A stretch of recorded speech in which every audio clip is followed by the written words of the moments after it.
Hi everyone, it's me, Grandma Lily, and it's time for Story Time with Grandma Lily. I hope that you all had a really great day today. Today was Monday. It was Memorial Day. Most people were off from work, or else there were a lot of big sales. There were some barbecues. Hope everybody stayed their social distance and wore a mask. But today was a nice, beautiful day outside here in New Jersey.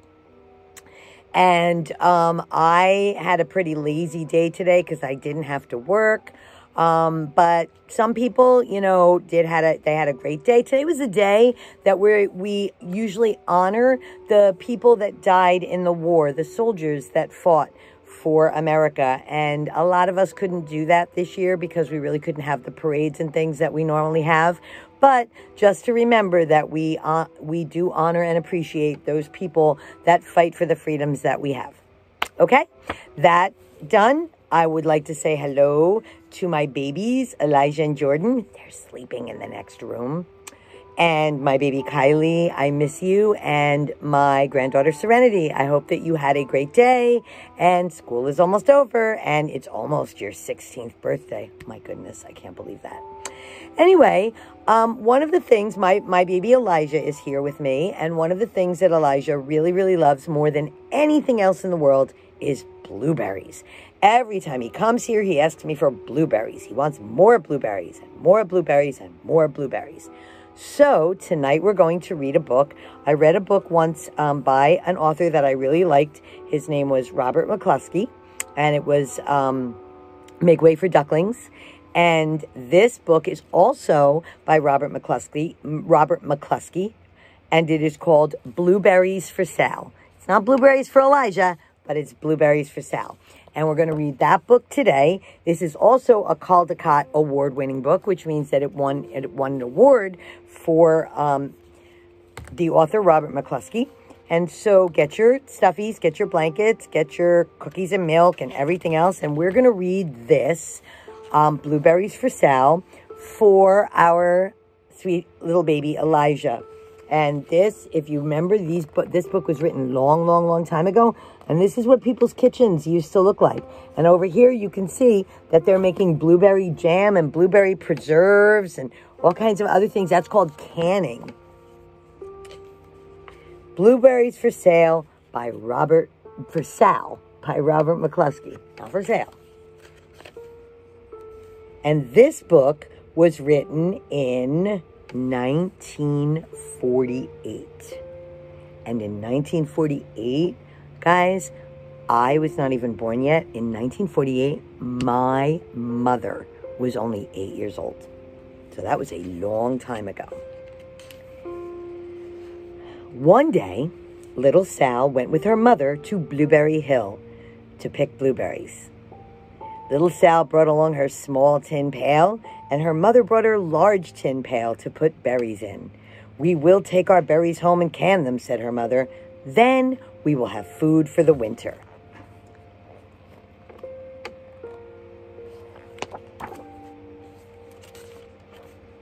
Little Sal picked 3 berries and dropped them in her little tin pail. Kerplunk, kublink, kublank.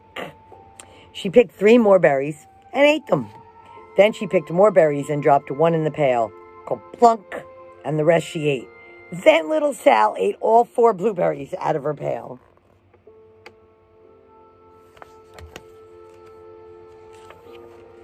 Little Sal hurried ahead and dropped a blueberry in her mother's pail. It didn't sound kerplink because the bottom of the pail was already covered with berries.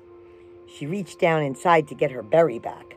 Though she really didn't mean to, she pulled out a large handful because there were so many blueberries right up close to the ones she had put in.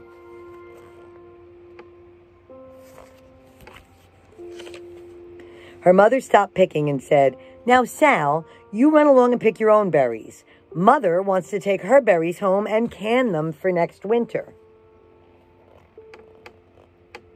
And moms and dads and other grandmas, maybe we can look at what this lady is picking blueberries in.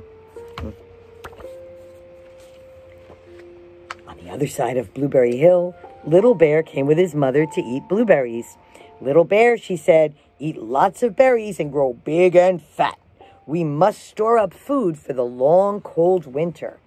There's Little Bear and his mother. Now remember, bears hibernate in the winter. They go to sleep for the whole winter, so they have to store up lots of food.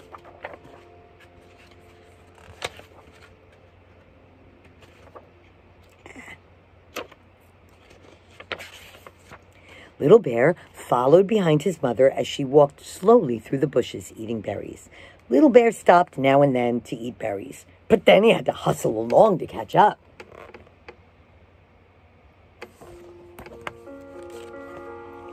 Because his feet were tired of hustling, he picked out a large clump of bushes and sat down right in the middle and ate blueberries.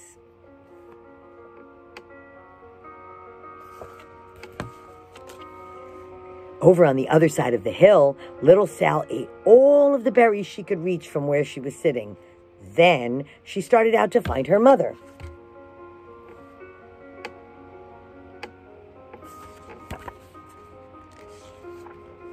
She heard a noise from around a rock and thought, "That is my mother walking along." I wonder what little Sal is going to come up against. But it was a mother crow and her children, and they stopped eating berries and flew away, saying, "Caw, caw, caw." I think that's kind of the sound crows make. Then she heard another noise in the bushes, and she thought, "That is surely my mother, and I will go that way."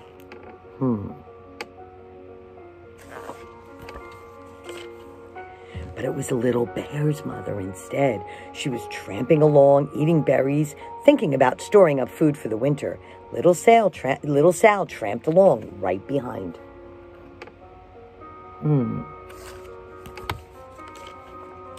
By this time, Little Bear had eaten all the berries he could reach without moving from his clump of bushes.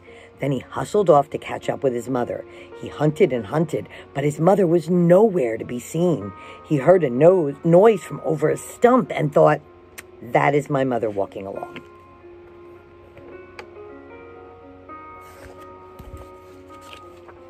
But it was a mother partridge and her children. They stopped eating berries and hurried away. Then he heard a noise in the bushes and thought, "That is surely my mother. I will hustle that way."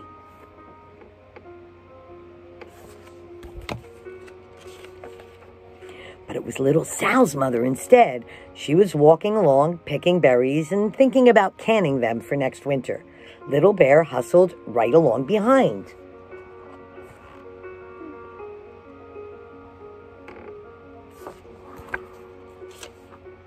Little Bear and Little Sal's mother, and Little Sal and Little Bear's mother were all mixed up with each other among the blueberries on Blueberry Hill.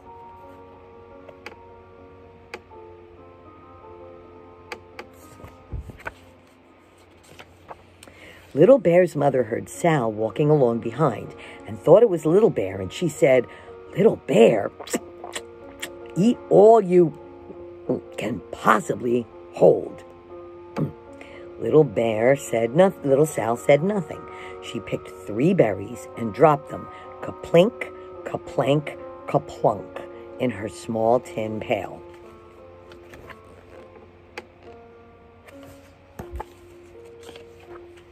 Little Bear's mother turned around to see what on earth could make a sound like kaplunk. "Grumph," she cried, choking on a mouthful of berries. "This is not my child. Where is Little Bear?" She took one good look and backed away. She was old enough to be shy of people, even a very small person like Little Sal. Then she turned around and walked off very fast to hunt for Little Bear.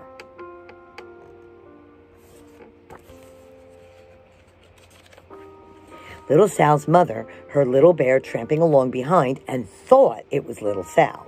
She kept right on picking and thinking about canning blueberries for next winter.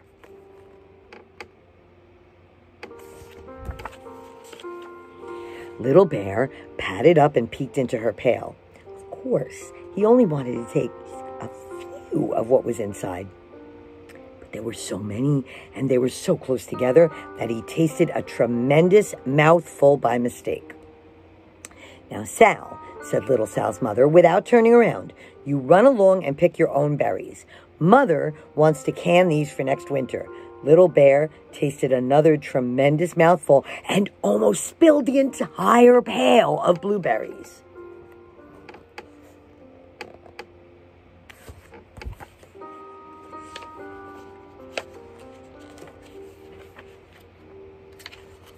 Little Sal's mother turned around and gasped.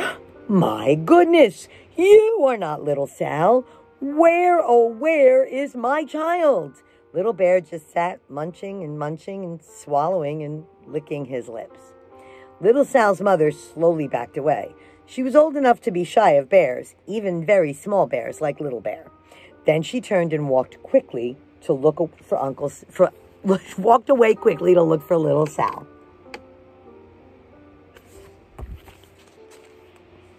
She hadn't gone very far when she heard a clink, clink, blunk. She knew just what made that kind of noise. Little Bear's mother had not hunted very long before she heard a hustling sound that stopped now and then to munch and swallow. She knew just what made that kind of noise.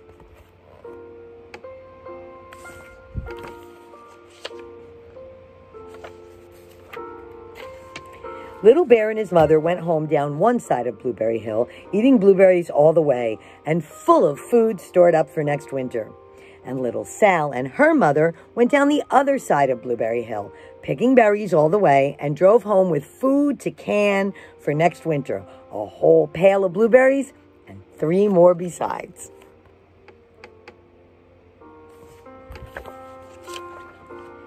And there they are, canning blueberries. Making blueberry preserves and blueberry jam. And that is the end of our book, Blueberries for Sal. So if you're like Elijah and you like blueberries, this is a really great book. I love blueberries. There's another interesting thing. They saw that this book takes place on Blueberry Hill.